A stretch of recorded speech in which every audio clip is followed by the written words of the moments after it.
ongoing thing.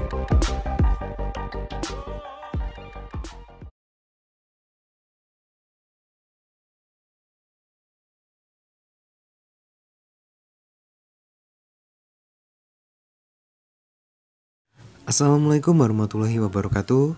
Jumpa lagi di channel Sahabat Medius. Di video kali ini kita akan membahas mengenai latihan soal dan pembahasan SKB CPNS di bidang kesehatan umum yang kita susun berdasarkan FR dari teman-teman yang sudah ujian di hari sebelumnya.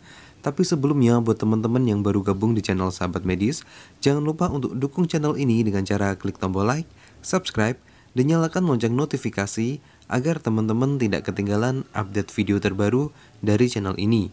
Dan di sini kita juga mau merekomendasikan buat teman-teman yang belum ujian untuk mencoba paket tryout yang disediakan di Ayo CPNS. Karena berdasarkan pemaparan dari teman-teman yang sudah ujian, paket tryout yang disediakan di Ayo CPNS ini cukup membantu dalam memantapkan persiapan pelaksanaan SKB teman-teman. Untuk keterangan lebih lanjut dan cara gabungnya, teman-teman bisa klik linknya di kolom deskripsi video ini. Dan jangan lupa masukkan kode promonya untuk mendapatkan potongan harga. Dan langsung saja kita masuk ke soal yang pertama.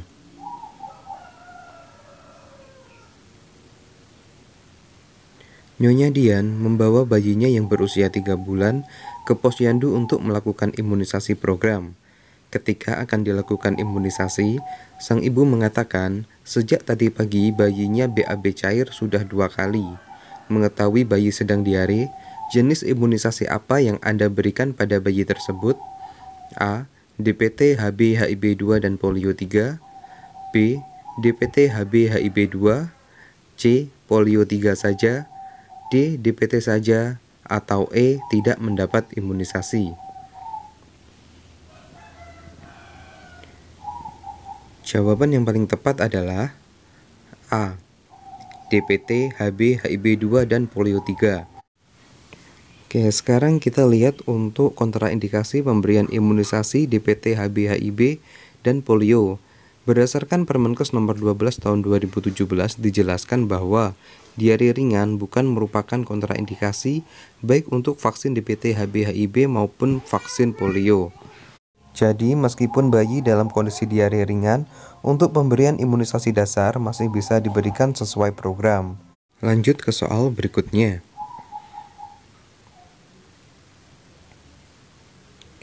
Mengakhiri defekasi terbuka, memberikan perhatian khusus pada kebutuhan perempuan dan anak perempuan, serta mereka yang berada dalam situasi rentan, merupakan salah satu target SDGs pada goals ke A. Goals ketiga, B. Goals keempat, C. Goals kelima, D. Goals keenam, atau E. Goals ketujuh.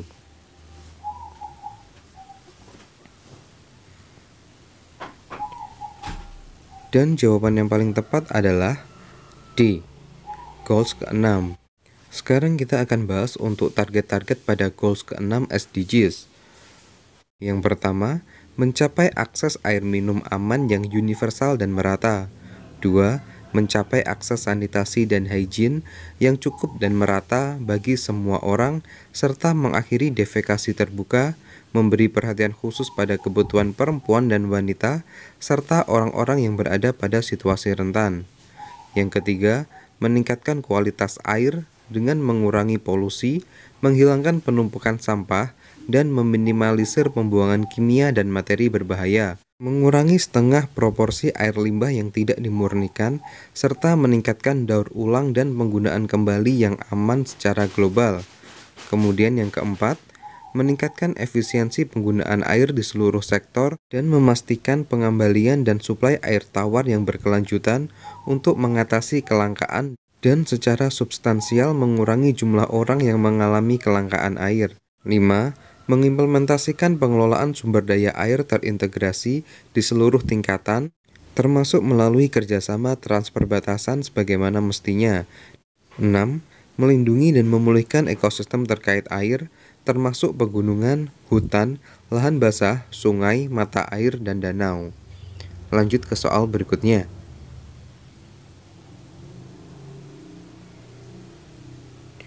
Tenaga kesehatan dalam menjalankan praktek berhak memperoleh perlindungan hukum sepanjang melaksanakan tugas sesuai dengan standar profesi, standar pelayanan profesi, dan standar prosedur operasional.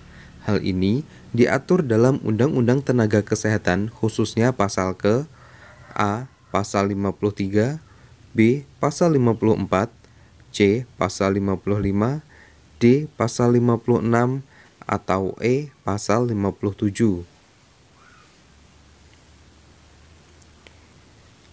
Dan jawaban yang paling tepat adalah E. Pasal ke-57. Berikut ini adalah isi dari pasal 57 Undang-Undang Nomor 36 Tahun 2014. Tenaga kesehatan dalam menjalankan praktek berhak yang pertama, memperoleh perlindungan hukum sepanjang melaksanakan tugas sesuai standar profesi, standar pelayanan profesi, dan standar prosedur operasional. Yang kedua, memperoleh informasi yang lengkap dan benar dari penerima pelayanan kesehatan atau keluarganya. 3. Memperoleh imbalan jasa. 4. Memperoleh perlindungan atas keselamatan dan kesehatan kerja, perlakuan yang sesuai dengan harkat dan martabat manusia, moral, kesusilaan, serta nilai-nilai agama. 5. Mendapatkan kesempatan untuk mengembangkan profesinya. 6. Menolak keinginan penerima pelayanan kesehatan atau pihak lain yang bertentangan dengan standar profesi, kode etik, standar pelayanan, standar prosedur operasional, atau ketentuan peraturan perundang-undangan. Dan yang ketujuh, memperoleh hak lain sesuai dengan ketentuan peraturan perundang-undangan. Kita lanjut ke soal berikutnya.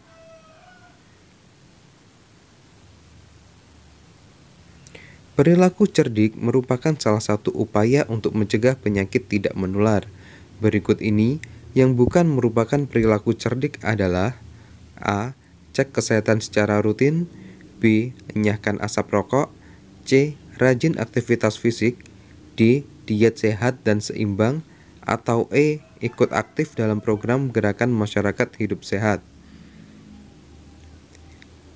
Jawaban yang paling tepat adalah E. Ikut aktif dalam program gerakan masyarakat hidup sehat.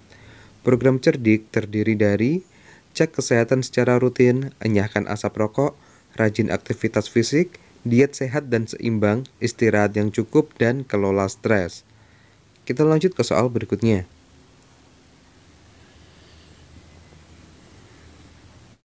Hari Cuci Tangan Sedunia diperingati setiap tanggal 15 Oktober. Pada peringatan Hari Cuci Tangan tahun 2019 kemarin, tema yang diusung adalah A. Cuci tangan wujud penerapan PHBS, B. Budayakan cuci tangan sejak dini, C. Tangan bersih badan sehat, D. Tangan bersih untuk semua, atau E. Cuci tanganmu, sehatkan badan.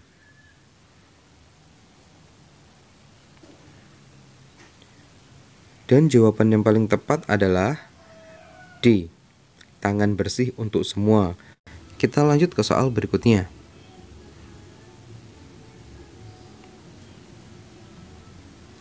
Berikut ini yang bukan merupakan jenis HAILS atau Healthcare Associated Infection yang paling sering terjadi di fasilitas pelayanan kesehatan adalah A. Ventilator Associated Pneumonia, B. Infeksi aliran darah, C. Infeksi saluran cerna, D. Infeksi saluran kemih, atau E. Infeksi daerah operasi. Jawaban yang paling tepat adalah opsi C. Infeksi saluran cerna. Jenis HAILS yang paling sering terjadi di fasilitas pelayanan kesehatan, terutama rumah sakit, mencakup yang pertama, ventilator associated pneumonia, kedua, infeksi aliran darah, 3. Infeksi saluran kemih, 4. Infeksi daerah operasi. Untuk keterangan ini kita mengutip dari Permenkes nomor 27 tahun 2017. Kita lanjut ke soal berikutnya.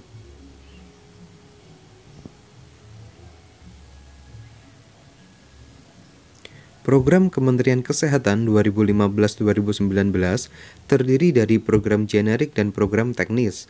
Berikut ini yang bukan merupakan program generik Kementerian Kesehatan adalah A. Program dukungan manajemen dan pelaksanaan tugas teknis lainnya, B. Program bina gizi dan kesehatan ibu dan anak, C. program penguatan pelaksanaan jaminan kesehatan nasional atau Kartu Indonesia Sehat. D. Program peningkatan pengawasan dan akuntabilitas aparatur Kementerian Kesehatan. Atau E. Program penelitian dan pengembangan kesehatan.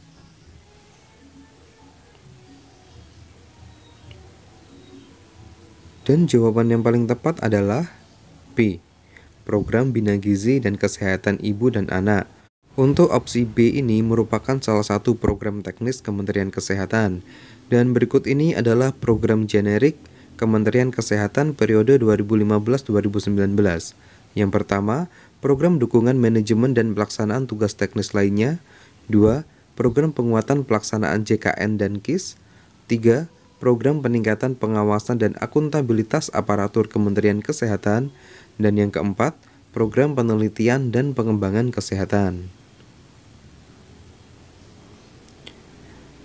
Oke, sementara cukup sekian untuk video kali ini.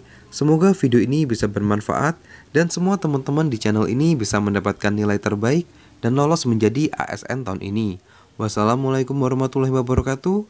Sampai jumpa di video berikutnya.